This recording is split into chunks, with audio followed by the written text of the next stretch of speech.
Now, JoyNews on Monday aired a report about an acute shortage of ready-to-use therapeutic food, also known as plumpy nuts, a critical food supplement for children suffering severe malnutrition in the northern region. Now, we're receiving some good news today.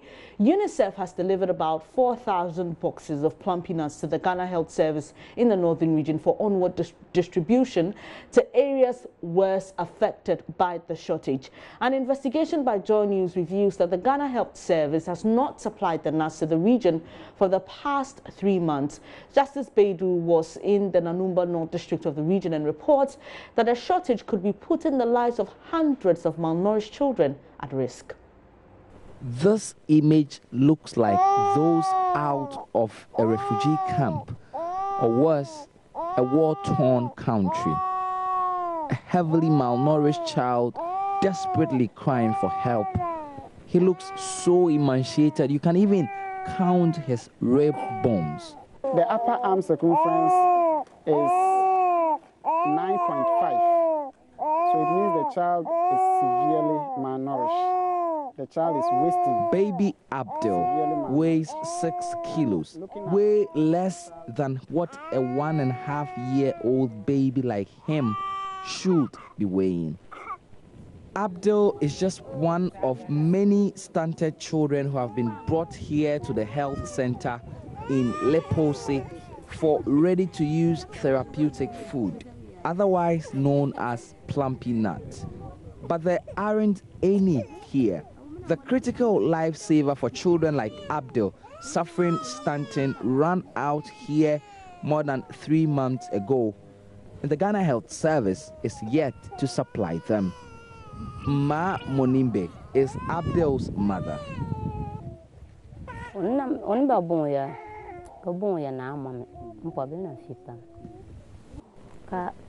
Some of the children are born malnourished, and in this area, when we give birth, we get pregnant early again. So a child would be 3 months and the mother would get pregnant. So we can't breastfeed, and so they get malnourished. These plumpy nuts could mean the difference between life and death for hundreds of children suffering acute malnutrition in communities like Leposi. They've already done 3 months of wait, and as the clock ticks, nobody knows how many more days they would have to wait. This small town in the Nanumba North District is one of the towns with the highest malnutrition numbers in this area, recording at least 3 cases of stunted children every month. Daniel Al-Hassan, the nurse here, says time is running out for the children. My fear is that if we don't get this plumpy nut in time, most of the children will experience the severe form of malnutrition. These children, when they are malnourished, their immune system suppresses. So any little infection takes the child away. Something like common malaria can lead to death. The most affected are the underones and are pregnant women. Dr. Stephen Dadia is the district health director for Nanumba North. He says the shortage is a regional crisis. For the past 3 months, we could take delivery of over 50 cartons of the plumpy nuts. But as I speak to you now, 2 weeks ago when we went to Tamale, one made a request. We had only 4. It is a regional-wide issue. It is not just Nanumba North. Several lives are dependent on the supply of these plumpy nuts, and that must be soon rather than later. Justice Baidu, JoyNews, Leposi. Really unfortunate revelations there by my colleague Justice Baidu. Well, we've got Ibrahim Akalbila. He's with the Ghana Trade and Livelihood Coalition. He's joined us in studio to talk about this because they've been dealing directly with this issue and nutrition as an advocacy organization. So first, let's talk about the extent. I mean, this is one area in the northern region, Leposi, but you've been working across the country kindly paint a picture for us. Is this, as some will put it, an exaggeration by the media, or it really is a problem we must begin to look at? Good morning to your viewers. Unfortunately, it is really a problem. And this has been highlighted even when the nutrition policy was being developed. I mean, it cuts across the Greater Accra region up to the northern parts of Ghana. Unfortunately, the northern region has one of the worst situations or worst incidents of malnutrition. I think at 34%, you know, I mean, exactly with Stanton. So you would have expected that, you know, with that knowledge, you know, efforts would have made consistently to ensure that, provisions such as the fruits, the nuts are actually there on time and available to ensure that children are able to have access to them, malnourished children are able to have access to them.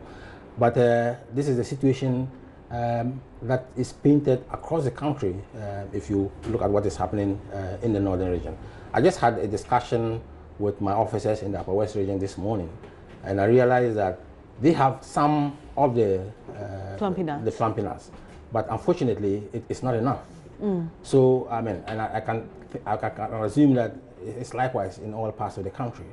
So basically, I mean, we have to step up our efforts, not just looking at supplying plumpy nuts, but also looking at our whole system of food production and how we interlink with other sectors, such as manufacturing, to be able to have this available locally, you know, to ensure that at least we have them ready when we need them. We've had our president consistently say he wants a Ghana beyond aid. But let's talk about how the pullout by donor agencies and organizations may have, you know, led to where we are today and the implications thereof. Definitely, it has a huge kind of impact on what is happening currently. And this is a reflection of the level of investment our government is putting in ensuring that at least nutrition-wise, we're able to ensure that at least the malnourished kids, I mean children, are able to be sustained. As a country, we focus more on issues of production. We're not able to, we have huge post-harvest loss issues. Virtually about 30% of what we produce, depending on what you look at with cereals.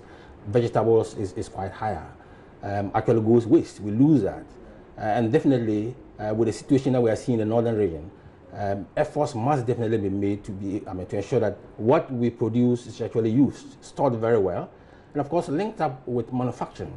Well, with a lot of food processing companies in Ghana, we should be able to combine food supplements with the foods that we produce to ensure that the value chain really works to reduce these incidents. Talking about losses reminds me of a story this morning on the 6 a.m. news on Joy. The Greek minister saying that well, there's been some good yield, in fact. He calls it a bumper harvest as a result of the Planting for Food and Jobs program. But some 485 metric tons of maize do not have anywhere to be stored, and trucks are lined up in various cities across the country, all because we don't have warehouses. And the minister tells us that they are now going to put up such things to be able to deal with the problem. Now, you are looking at the bigger picture, and in the same country, you have food going waste. And in other parts of the country, you have children whose lives are going waste because we are not able to bridge that gap between having and transporting to those parts of the country for them to be able to feed themselves. You've been working in this for quite some time. Tell us your perspective, your ideal problem-solving policy or solution to the problem. In Ghana, we've had a number of agricultural policies. Currently, the Food and Agricultural Sector Development Policy 2 is what we're implementing. We've actually had Investment Plan 1, 2, and we are going to the third one.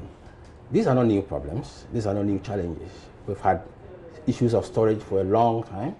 We've had issues of post-harvest loss, and especially with the ability of farmers to be able to, at the farm gate level, process and keep their produce in a very good state. We've had those problems. We've had in the past reports of what implications Kinge could have on you as a result of aflatoxins and all that. It's not new to Ghana, So, and what is happening now exemplifies that. You know, you don't. So why aren't we able to deal with the problem? Because it's not new, and we keep saying it on different levels at stakeholder meetings, or on media platforms. But the point is that we've seen clearly from the pictures that children's lives are going waste. The challenge is that Ghana, as a country, we've never actually been able to successfully put different sectors together, different ministries together to successfully implement a policy. There's no example of that. We can see that in Metasip, we can see that in the trade policy, we can see that in many policies. And the nutrition policy also requires intersectoral kind of collaboration. And clearly, what is happening now shows that that particular experience that we've had over the last few years of not being able to put institutions together to be able to solve problems is actually still prevalent. All right, thank you very much for your time. So hopefully we'll have more on this and get some answers as well from UNICEF hopefully later on whether these plumpy nuts they've actually sent to release or relieve the burden of parents and help these children out will actually be sustained. But we really appreciate your time here. Hopefully the next time we meet we'll be talking about how well we've done in dealing with malnutrition, especially in the northern part of the country. Thank you very much. Ibrahim Akhalibas with the Ghana Trade and Livelihood Coalition.